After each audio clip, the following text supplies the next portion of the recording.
In verse 78, again, my favorite verse, because of the tender mercy of our God. What beautiful words.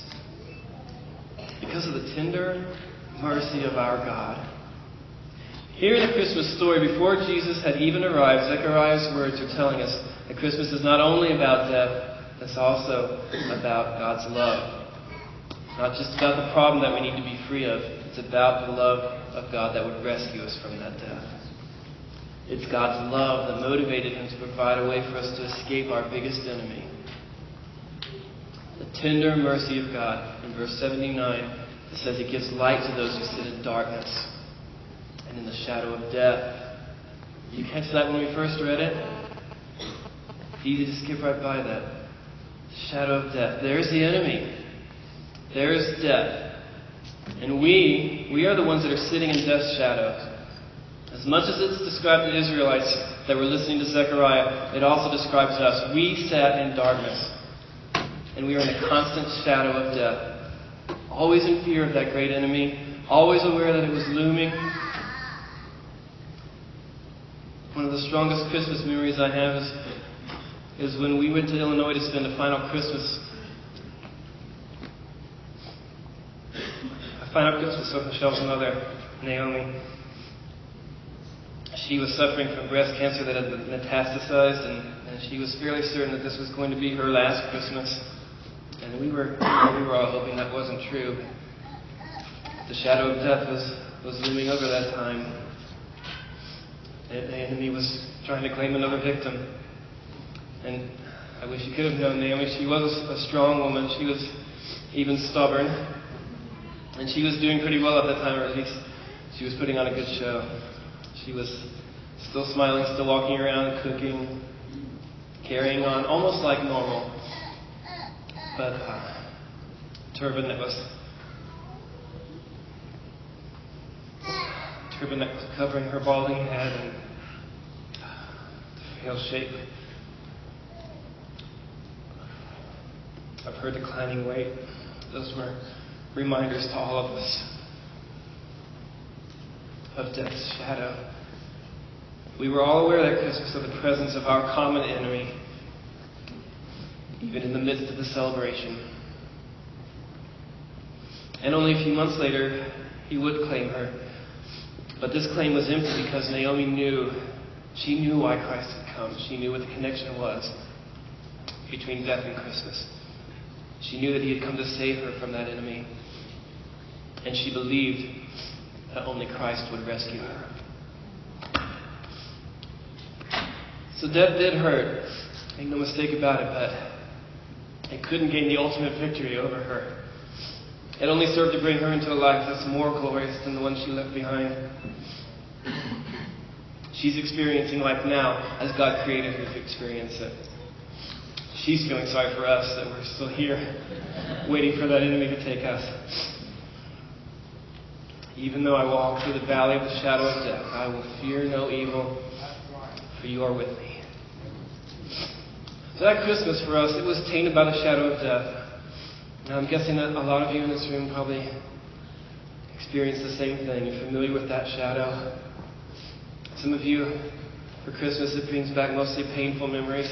Maybe first Christmas that you shared without your spouse or son or daughter, mother or father, loved one. My mother-in-law, just like the rest of us, she was facing the penalty for sin in death. But she escaped that penalty in eternity.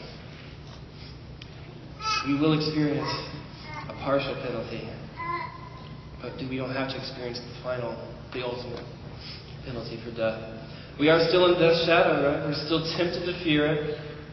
But Jesus, this is what's amazing, Jesus actually chose to face that. The same thing that we feared, he chose to embrace it.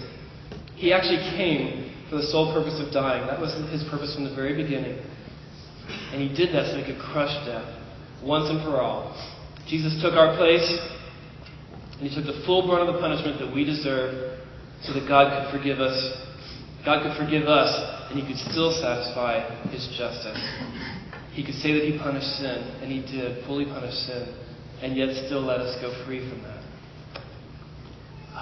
Do you see the tender mercy of our God that we were talking about? Do you see that? Do you see His love for you? How amazing is that? Christmas is about death, isn't it? But it's about death's defeat. We can still talk about death at Christmas, and we can be joyful, just like the angels in that skit. They wanted the man to know about the connection between Christmas and death because that was what brought death's defeat. They wanted him to see that connection because Christmas spelled the beginning of death's defeat. And now we can worship God and serve Him without fear because we can know that we're never going to have that sin punished again. It's over. It's finished. He did it all once. And Jesus' resurrection from death, that was proof that God was satisfied with the sacrifice. And He's always going to forever accept that sacrifice on our behalf. So here's the message for each of us tonight about Christmas, right? Christmas is about death. Christmas is about death's defeat. It's two things. It's either an offer for those of us who haven't experienced that yet, who haven't accepted that gift, or it's a celebration for those who have. It really is, as Bob said this morning, it's the best Christmas present that He could ever give us. The best thing we could ever ask for. If you've accepted His gift, you get to go home tonight, put your head on your pillow, and you sleep peacefully. You know that if you should wake up and you're not in that bed, you're going to be in the presence of the one who loved you and gave Himself for you. But if you haven't accepted that gift, you face another night of uncertainty. What if you don't wake up? What if you don't even make it home from here tonight? And what are the odds that if your EKG flatlines, that you're going to get another chance to prepare for death like Bob did? That doesn't happen very often. What keeps you from fearing that enemy of death that's going to strike all of us at some unknown time? You see, death is still lurking for all of us, but it has no victory over those who have accepted this Christmas gift. And it really, really is as simple as that. As I said before, there's no magic formula. There's no rituals you have to perform. You don't have to be really, really sorry for the sin and try really, really hard not to do it again. You just can't do it. It's impossible.